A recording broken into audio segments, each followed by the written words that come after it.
नमस्कार। आज के इस शानदार वीकली क्लोजिंग के बाद आइए अब देखते हैं किस तरह से बने निफ्टी और बैंक निफ्टी के चार्ट स्ट्रक्चर। तो आज हमने देखा कि निफ्टी और बैंक निफ्टी दोनों इंडेक्स में अपना जो बुलिश अपमूव है और जो बुलिश अंडरटोन बना हुआ है वो आज भी कंटिन्यू हुआ। इनफैक्ट ये पूरा हफ्ता अगर हम देखें तो right from Monday with every passing day हमने मार्केट में एक ज़बरदस्त उछाल देखा है। और इसकी ब्रॉडली एक वजह है कि एफआईएस का जिस तरह से मार्केट में पैसा उन्होंने पंप किया है, तो वो देखते हुए क्लियरली लग रहा है कि ये लिक्विडिटी ड्रिवन रैली है। क्योंकि कल के एक ही सत्र में गुरुवार के दिन एफआईएस ने कैश में अराउंड 500 पाँच से 5,500 करोड़ की खरीदारी कैश मार्केट में की थी। तो इस तरह का एक ज़बरदस्त पैसा मार्केट में आ रहा है और जिसको काउंटर करने के लिए कोई सेलिंग प्रेशर मार्केट में नहीं है। हालांकि डीआईएस की तरफ से हमको कंसिस्टेंटली एक थोड़ा सा सेलिंग का ही फिगर देखने को मिल रहा है as far as cash market is concern. तो लेकिन वो उतना नहीं है कि एफआईएस के बाइंग को काउंटर कर सके। तो नेट नेट कैश में नेट नेट मार्केट में जो कैश इनफ्लो है वो बहुत स्ट्रांग है। और इसी का एक रिफ्लेक्शन हमने मार्केट में इस हफ्ते देखा भी है। क्योंकि वीक ऑन वीक अगर हम कंपेयर करें तो निफ्टी में इस हफ्ते हमने करीब 5.5% का जबरदस्त एक अपमूव देखा है, जो कि निफ्टी अपने 513 और 26 डे एवरेज के ऊपर कंफर्टेबली सस्टेन हुआ है। और जिस तरह से ये एवरेजेस अभी तीनों एवरेजेस जैसे मैंने बताया, तो ये तीनों एवरेजेस ऊपर की तरफ अभी टर्न हुए और शिफ्ट हुए। तो उसको देखते हुए लगता है कि ये मोमेंटम शायद आगे भी कंटिन्यू हो सकता है। वीकली चार्ट का जहाँ तक सवाल है तो निफ्टी के 5 वीक एवरेजेस जो एक्सपोनेंशियल मूविंग एवरेजेस है उसके ऊपर निफ्टी सस्टेन हुआ है, जो कि एक बहुत strong indication as far as trend is concern. तो नेट नेट अंडरटोन बहुत स्ट्रॉन्ग लग रहा है। और जिस तरह के बाकी मोमेंटम इंडिकेटर्स है तो वो भी कहीं ना कहीं यही सजेस्ट कर रहे हैं कि मार्केट में ये जिस तरह का एक स्ट्रॉन्ग मोमेंटम बना हुआ है वो आगे भी कंटिन्यू हो सकता है। जहाँ तक सपोर्ट और रेजिस्टेंस का सवाल है तो इतने स्ट्रॉन्ग एक अपमूव के बाद निफ्टी में हमको लगता है कि आने वाले 4-5 सेशन में हाँ, एक थोड़ा सा कंसोलिडेशन हमको देखने को मिल सकता है। क्योंकि जिस तरह के मैसिव गेन्स हमने पिछले एक हफ्ते में देखे तो शायद निफ्टी उसको थोड़ा डाइजेस्ट करने की कोशिश करेगा। और हालांकि यूएस के जो इलेक्शन आउटकम है उस पे ऐसा लग रहा है कि जो बाइडेन की तरफ ये पलड़ा भारी होता हुआ लग रहा है, लेकिन अभी भी कोई क्लियर उसका आउटकम ऑफिशियली आया नहीं है। तो मार्केट उस पर भी अपनी नज़र बनाए रखेगा। On the lower side Nifty के अभी जो स्ट्रॉन्ग सपोर्ट निकल के आ रहे हैं वो करीब 12,050 इस जोन में एक स्ट्रॉन्ग सपोर्ट निफ्टी के लिए है।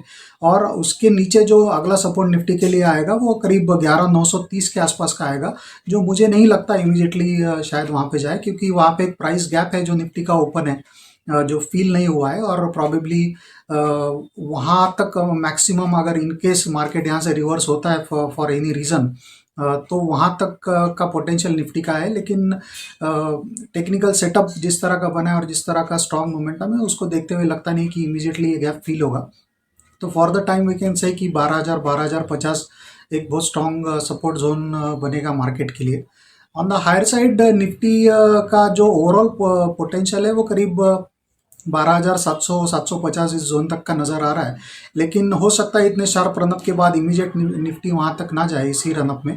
तो शायद थोड़ा कंसोलिडेशन हमको देखने को मिले और थोड़ा इस गेंस को डाइजेस्ट करने के बाद फिर शायद से अगला मूव निफ्टी ऊपर की तरफ करने की कोशिश करेगा। लेकिन अगले 3-4 सेशन की अगर हम बात करें तो थोड़ा एक बुलिश कंसोलिडेशन एक्सपेक्ट कर रहे हैं मार्केट से हम।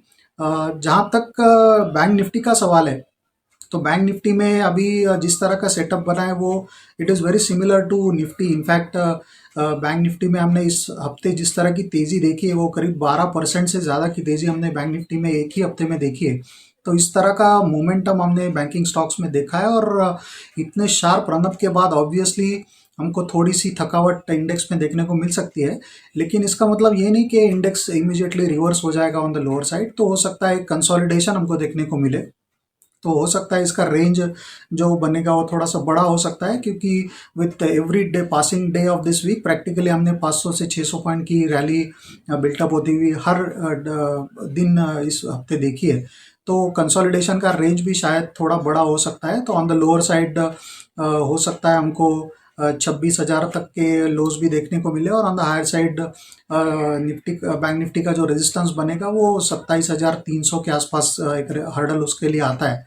तो ये बड़ा एक ब्रॉडर रेंज लग रहा है, तो 26,000 ऑन द लोअर साइड और 27,300 ऑन द हायर साइड। हालांकि 26,000 अभी करंट प्राइस से काफ़ी दूर है। उसके पहले एक छोटा सपोर्ट जो बैंक निफ्टी के लिए बनेगा वो करीब 26,400 450 इस जोन में भी एक सपोर्ट है।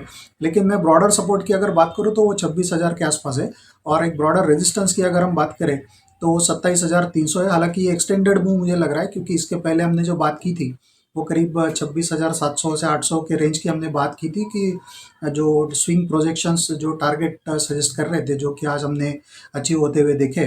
तो यहाँ से आगे अगर कोई अप मूव मिलता है तो वो थोड़ा सा एक एक्सटेंडेड मूव जिसको कह सकते हैं। लेकिन यहाँ पे अभी इस ओवरबॉट टेरिटरी में जहाँ पे दोनों ही इंडेक्स ओवरबॉट है, तो ट्रेडर्स को थोड़ा सा कॉशियस रहने की भी ज़रूरत है, क्योंकि इतने स्ट्रांग रनअप के बाद अगर किसी भी कारणवश मार्केट में थोड़ा भी प्रॉफिट बुकिंग आता है, तो उसमें जो लॉन्ग ओनली ट्रेडर्स है जो अपनी पोजीशन ज़्यादा हेज नहीं करते, तो उनके फंसने का थोड़ा सा एक अंदेशा रहेगा। तो वो थोड़ा सा क्वेश्चन रहेगा उनको, तो वो थोड़ी सी केयर ट्रेडर्स को लेनी पड़ेगी।